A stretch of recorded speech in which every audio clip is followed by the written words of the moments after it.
8월 9일 월요일 하나님께서 주시는 말씀은 사사기 3장 12절부터 31절까지입니다. 봉독을 합니다.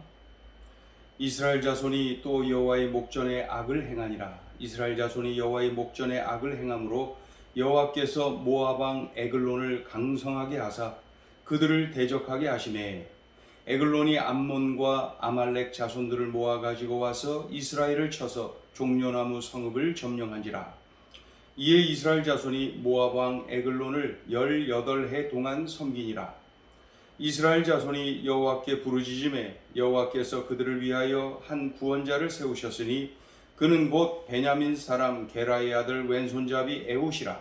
이스라엘 자손이 그를 위하여 모압 왕 에글론에게 공물을 바칠 때에 에훗이 길이가 한 규빗 되는 좌우에 날선 칼을 만들어 그의 오른쪽 허벅지 옷 속에 차고 공물을 모압 왕 에글론에게 바쳤는데 에글론은 매우 비둔한 자였더라. 에훗이 공물 바치기를 마친 후에 공물을 메고 온 자들을 보내고 자기는 길갈 근처 돌 뜨는 곳에서부터 돌아와서 이르되 왕이여 내가 은밀한 일을 왕에게 아뢰려 하나이다 하니 왕이 명령하여 조용히 하라 하매 모셔 선 자들이 다 물러간지라. 에훗이 그에게로 들어가니 왕은 서늘한 다락방에 홀로 앉아 있는 중이라. 에훗이 이르되 내가 하나님의 명령을 받들어 왕에게 아랠 일이 있나이다 하매 왕이 그의 좌석에서 일어나니 에훗이 왼손을 뻗쳐 그의 오른쪽 허벅지 위에서 칼을 빼어 왕의 몸을 찌르매 칼자루도 나를 따라 들어가서 그 끝이 등 뒤까지 나갔고 그가 칼을 그의 몸에서 빼내지 아니하였으므로 기름이 칼날에 엉겼더라. 에훗이 현관에 나와서 다락문들을 뒤에서 닫아 잠그니라. 에훗이 나간 후에 왕의 신하들이 들어와서 다락문들이 잠겼음을 보고 이르되 왕이 분명히 서늘한 방에서 그의 발을 가리우신다 하고 그들이 오래 기다려도 왕이 다락문들을 열지 아니하는지라. 열쇠를 가지고 열어본즉 그들의 군주가 이미 땅에 엎드러져 죽었더라. 그들이 기다리는 동안에 에훗이 피하여 돌 뜨는 곳을 지나 스이라로 도망하니라. 그가 이르러 에브라임 산지에서 나팔을 불매 이스라엘 자손이 산지에서 그를 따라 내려오니 에훗이 앞서 가며 그들에게 이르되 나를 따르라. 여호와께서 너희의 원수들인 모압을 너희의 손에 넘겨 주셨느니라 하매 무리가 에훗을 따라 내려가 모압 맞은편 요단강 나루를 장악하여 한 사람도 건너지 못하게 하였고 그때에 모압 사람 약 10,000명을 죽였으니 모두 장사요 모두 용사라 한 사람도 도망하지 못하였더라. 그날에 모압이 이스라엘 수하에 굴복하매 그 땅이 80년 동안 평온하였더라. 에훗 후에는 아나세 아들 삼갈이 있어 소모는 막대기로 블레셋 사람 600명을 죽였고 그도 이스라엘을 구원하였더라. 아멘.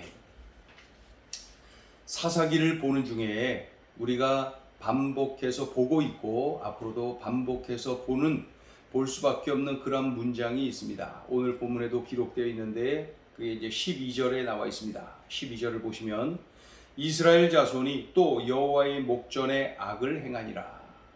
이스라엘 자손이 또 여호와의 목전에 악을 행하니라.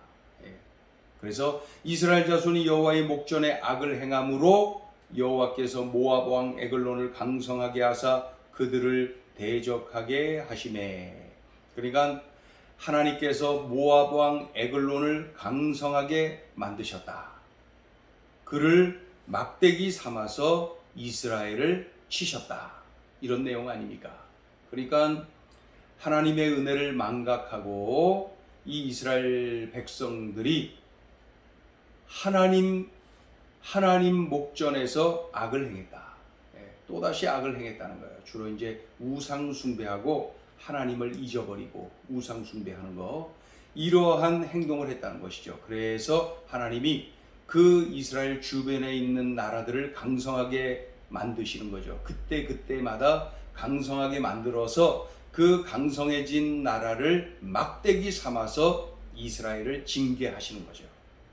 그러면은 또다시 이스라엘은 하나님 앞에 엎드려 회개하고 그러면 또다시 우리 하나님께서는 긍휼히 여기셔서 사사를 세워주시고, 그러면 그 사사를 통하여서 나라를 구원시켜 주시고, 그 이러한 일들이 반복되는 것이죠. 사사의 숫자가 12입니까? 12번 반복됩니다. 하나님께서 이렇게 오늘 본문을 보면 모압 왕 에글론을 강성하게 만드셨다. 그래서 모압 왕 에글론을 막대기 삼아서 이스라엘을 징계하시는 것이죠. 이제 그런데 그 모압 왕 에글론은 하나님께서 막대기 삼아서 치시려고 하는데 막대기로 이 모압 왕 에글론을 사용하시는 거죠. 그런데 이 모압 왕 에글론은 어떻게 합니까? 한 수 더 떠서 모압 왕 에글론이 주변 나라 암몬, 아말렉을 이렇게 모아서 연합군을 만들어요. 그리하여 이스라엘 땅을 치는 거죠. 특별히 종려나무 성읍, 13절에 보면 종려나무 성읍을 점령했다. 종려나무 성읍은 여리고를 의미합니다. 여리고를 쳤다. 예. 그로 인하여서 이스라엘 자손이 모압 왕 에글론에게 항복을 하고 굴복을 하고 어떻게 합니까? 당연히 공물을 바쳐야죠. 공물을 바치는 거예요. 공물을 바치고 이것저것 다 간섭을 받고 그곳에 지시를 받고 그러는 거죠. 모압에 완전히 소속된 거죠. 속해진 것이요. 그리고 공물 바치면서 경제적으로 어렵지요. 그리고 자존심은 완전히 땅에 떨어져 있지요. 나라가 엉망이 되는 것입니다. 이것을 18해 동안 18년 동안 이러한 일이 진행되었다. 그러니 얼마나 힘들었겠습니까? 하나님의 징계가 무섭습니다. 13절 14절 읽어봅니다. 13, 14 시작. 에글론이 암몬과 아말렉 자손들을 모아가지고 와서 이스라엘을 쳐서 종려나무 성읍을 점령하지라. 이에 이스라엘 자손이 모압 왕 에글론을 18해 동안 섬기니라. 모압의 압제하에서 사는 것이 너무나 고통스러워요. 네? 경제적으로 어렵고 또 여러 가지 모양으로 이것저것 다 거기에 보고를 하고 그것에 지시를 받고 다 해야 되니 말이죠. 이스라엘 자손이 하나님께 부르짖습니다. 하나님께 회개합니다. 하나님께 어려움을 하나님께 토로하며 하나님 은혜를 간구합니다. 그러자 하나님께서 어떻게 해요? 긍휼히 여겨주시고 그리고 영적 지도자 이 사사를 세워주시는데 그 사사의 이름이 에훗이라는 사사를 하나님께서 세워주십니다. 그러니까 2대 사사가 되는 거죠. 온니엘에 이어서 2대 사사가 되는 것입니다. 온니엘이 통치하던 그런 때에 나라가 온통 평안했는데 오랜 세월 말이죠. 온니엘이 죽고 나서 이 이스라엘 백성들이 하나님 앞에 하나님 면전에 또 범죄하였다. 그로 인하여 18해 동안 징계를 당하다가 회개하니까 하나님께서 긍휼히 여겨주셔서 2대 사사를 세워주셨는데 그가 바로 에훗이라는 것이죠. 에훗. 이 사사 에훗이 어떻게 합니까? 늘 오랫동안 18년 동안 해오던 대로 모압 왕 에글론에게 공물을 갖다 바친 거예요. 이스라엘 사람들을 데리고 잔뜩 이고지고 싫고 해갖고 그 모압 왕 에글론을 찾아가서 공물을 바치고 엎드려 절하고 그런 것 아닙니까? 그렇게 하던 대로 해야지요. 그렇게 이제 에훗이 그렇게 하고 어느 날 그렇게 바친 다음에 어떻게 합니까? 이 뒤로 이제 그 돌아가는 것처럼 이렇게 한 다음에 같이 갔던 이스라엘 사람들은 완전히 돌아가라고 하고 본인 혼자 다시 모압 왕 에글론에게로 갑니다. 그런 다음에 어떻게 말하나요? 왕에게 긴밀히 드릴 말씀이 있습니다. 그랬더니 그 공물을 가지고 오는 이 에훗을 말이죠. 신뢰해갖고 모압 왕 에글론이 자기의 부하들을 다 부릅니다. 그런 다음에 단 둘이 있고 대화를 이제 긴밀히 할 말이 무엇이냐 하면서 둘이만 앉은 상태에서 그 기회를 주지요. 그랬을 때 에훗이 자신의 오른쪽 허벅지 위에 칼을 차고 들어갔거든요. 그러니까 그 칼을 자신의 왼손으로 이렇게 빼서 그 자리에서 이 몸이 많이 비둔한 이 모압 왕 에글론을 찌릅니다. 그리고 그 자리에서 에글론은 죽습니다.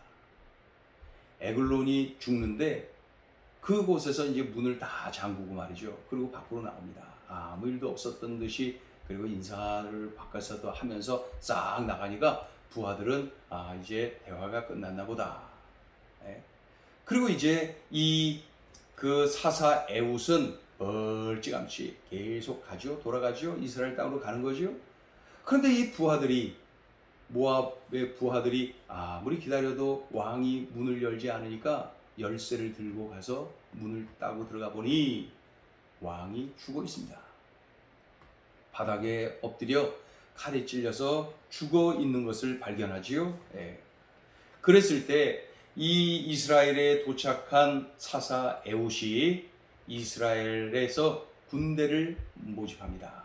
이스라엘 군대를 모집합니다. 그리고 요단강가에서 저 요단 건너 있는 모압 군대, 그 장정들이고 군사들이고 대단한 용사들입니다. 그들 10,000명, 약 10,000명에 육박하는 그 모압의 대단한 군사들을 그곳에서 점령하고 전멸시키는 그러한 전과를 오리지요.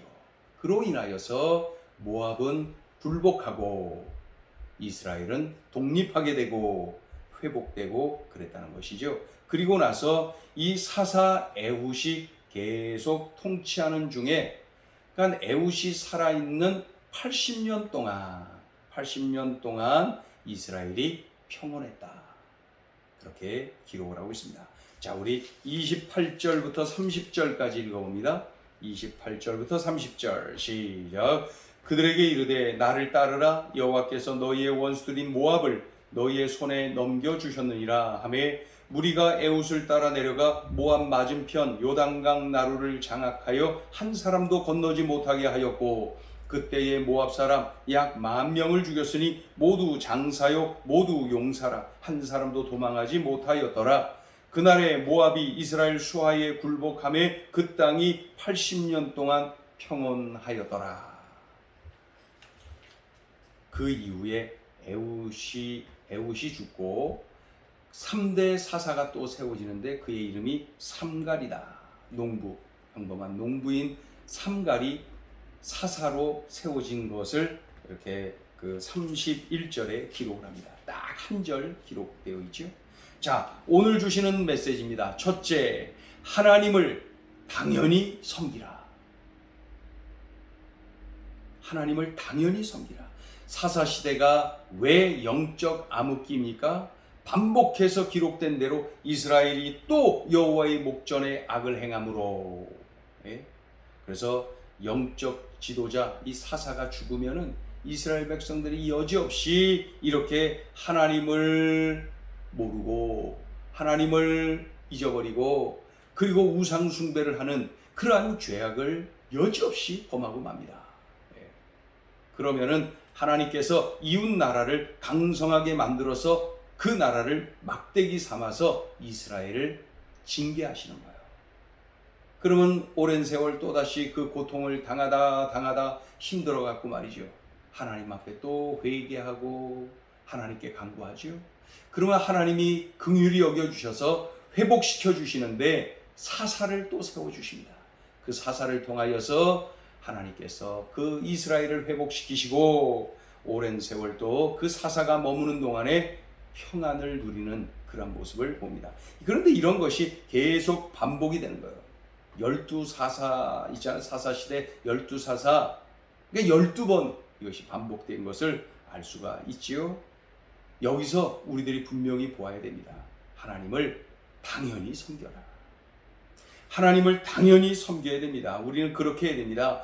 경제적 어려움이 와도, 육체적으로 곤고함이 찾아와도, 도대체 무슨 일, 일이라고는 뭐 하나도 뭐 풀리지 않고 말이죠. 어렵고 힘들고 답답하고 짓눌리고 그러한 상황이 지속된다 할지라도 어느 상황이든 하나님을 믿는 믿음 이것만큼은 흔들리면 안 됩니다. 그래서 하나님을 당연히 섬겨라. 날씨에 따라서 바뀌어서도 안 되고 상황에 따라서 바뀌어서도 안 되고 나이에 따라서 바뀌어서도 안 되고 하나님 섬기는 것 이것만큼은 우리들이 흔들려서는 안 되고 변질돼서도 안 되는 거예요. 그래서 하나님을 당연히 섬겨라. 그렇지 않으면은 환경에 따라서 그렇게 돼버리면은 영적 암흑기는 내 인생에도 그렇게 드리워지는 것이죠. 그러니 명심해야 됩니다. 영적 암흑기 사사시대를 통하여서 우리들에게 주시는 말씀을 명심해야 됩니다. 하나님을 당연히 섬겨라. 자, 둘째 주시는 메시지입니다. 전능하신 하나님을 늘 기대하라. 일대 사사가 누구냐? 온니엘이 유명한 지도자 갈렙의 조카, 동시에 갈렙의 사위가 되지요. 그러니 뭐 명문 가문의 그러한 엘리트 아닙니까? 그러니 그 시대에 온니엘이 사사가 되었다? 그건 당연하게 여겨집니다. 온니엘 같은 사람이 사사가 돼야죠. 온니엘. 그래서 그가 참으로 나라를 멋지게 통치하고 하나님 은혜를 많이 누리는 것을 볼 수가 있습니다. 그 온니엘을 보면 준비된 사람처럼 여기고 당연하게 여겨집니다. 아주 엘리트 온니엘이 사사가 됐어요. 그런데 2대 사사 오늘 보니까 에훗, 성경은 에훗에 대해서 뭐라고 표현하냐면 왼손잡이 에훗. 우리도 왼손으로 어린아이가 밥 먹고 연필을 잡고 그러면은 엄마가 최선을 다해서, 아빠가 최선을 다해서 오른손으로 잡도록 만들지 않습니까? 그 시대는 더 했습니다. 그래서 왼손으로 무엇을 하면 안 돼요. 꼭 오른손으로, 오른손잡이가 돼야 돼요. 그런데 이 에훗은 나이도 먹을 만큼 먹었을 텐데 어떻게 해요? 왼손잡이. 왜 그래요? 오른손이 장애를 입은 거예요. 오른쪽이 팔이 없던지 못 쓰는 그런 장애가 있었던 거예요. 그래서 왼손을 쓰는데 이 에훗은 오늘 칼을 쓰는 거 보니까 왼손을 아주 능숙하게 잘 사용해요. 그러니까 온니엘 같은 엘리트를 쓰신 하나님께서 2대 사사를, 장애인을, 오른팔이 없어서 아주 결정적인 핸디캡을 가지고 있는 그러한 왼손잡이를 사사로 쓰셨다. 그런데 그거 아세요? 오늘 보면 맨 마지막에 이 삼갈이라고 하는 세 번째 사사는 평범한 농부예요. 사용할 줄 아는 그러한 것이라면 어떤 무기가 아니라 바로 이거예요. 소모는 막대. 31절에 보면은 소모는 막대기로 블레셋 사람 600명을 죽였어요. 그도 이스라엘을 구원하였더라. 이스라엘이 징계를 당하고 있던 그때에 하나님께서 이렇게 삼갈을 사사로 세워서 나라를 구원하셨다. 그러니까 소모는 막대기 정도를 사용할 줄 아는 평범한 농부를 하나님이 들어 쓰시니까 블레셋 사람 600명을 죽이는 그러한 전과를 올리고 나라를 구원하는 그런 도구로 하나님이 쓰셨다. 그러니까 엘리트도 쓰시고 장애인도 쓰시고 평범한 사람도 쓰시고, 우리가 내일 보겠습니다만 4대 사사는 드보라, 여자. 그 시대의 여자의 그 어떤 인정을 받습니까? 여권, 여자의 그 권위라는 게 말이죠. 여자의 권한이라는 거, 그 어떻습니까? 그런 시대에 어떻게 여자를 최고 영적 지도자로 이렇게 쓸 수가 있습니까? 하나님께서 쓰시지 못할 사람은 아무도 없다. 하나님은 모두를 쓰신다. 또 누구든 하나님께 쓰임 받으면은 그 위대한 인물로 하나님께서 멋지게 들어 쓰시는 거예요. 이 사람들이 대단해서가 아니라 이 사람들을 들어 쓰시는 하나님이 엄청나신 분이시기 때문에 누구든지 붙잡혀서 쓰임 받는 것이 축복입니다. 전능하신 하나님, 그 전능하신 하나님이 참으로 어떻게 쓰실지, 누구를 쓰실지, 어떤 방법으로 쓰실지 정말 기대가 됩니다. 그러니 이들을 쓰시는 하나님을 보면서 우리들이 명심하자고요. 전능하신 하나님을 늘 기대하라. 그러니 나의 삶에 어떤 상황, 어떠한 그러한 그 일이 일어난다 하더라도 말이죠. 하나님께서 어떻게 쓰실까? 하나님께서 어떠한 방법을 쓰실까? 하나님이 어떻게 나를 인도하실까? 하나님이 나를 어떠한 길로 이끌어 가실까? 하나님을 기대하세요. 하나님께 집중하세요. 그럴 때에 내가 온예리 될 수가 있고, 내가 에훗이 될 수도 있고, 삼갈이 될 수도 있고, 기드온이 될 수가 있고, 또 여성 선지자 드보라도 될 수 있고, 하나님이 마음껏 쓰시는 거예요. 그러니 우리들 명심하자고요. 전능하신 하나님, 그 전능하심을 늘 인정하고 하나님이 어떻게 쓰실지, 하나님이 어떻게 이끌어 가실지, 어떻게 해결해 주실지를 늘 기대하며 하나님께 집중하는 삶을 살아야 됩니다. 하나님이 쓰시지 못할 사람 아무도 없다. 그리고 하나님이 쓰시면은 제대로 쓰신다. 하나님께서 해결해 주시면 제대로 해 주신다. 오늘 이 말씀을 명심하고 어떠한 상황에서든 바로 이 하나님을 전적으로 의지하는 견고한 믿음의 삶을 살아야 되겠습니다. 기도합니다. 하나님 아버지, 사사시대 그 영적 암흑기에 우리들에게 들려주신 하나님의 음성을 이렇게 듣습니다. 하나님, 들려주신 말씀 명심하고 나의 삶에 잘 적용하고 꼭 이 말씀이 응하여지는 복을 누리게 하여 주시옵소서. 예수님의 이름으로 기도 올리옵나이다. 아멘.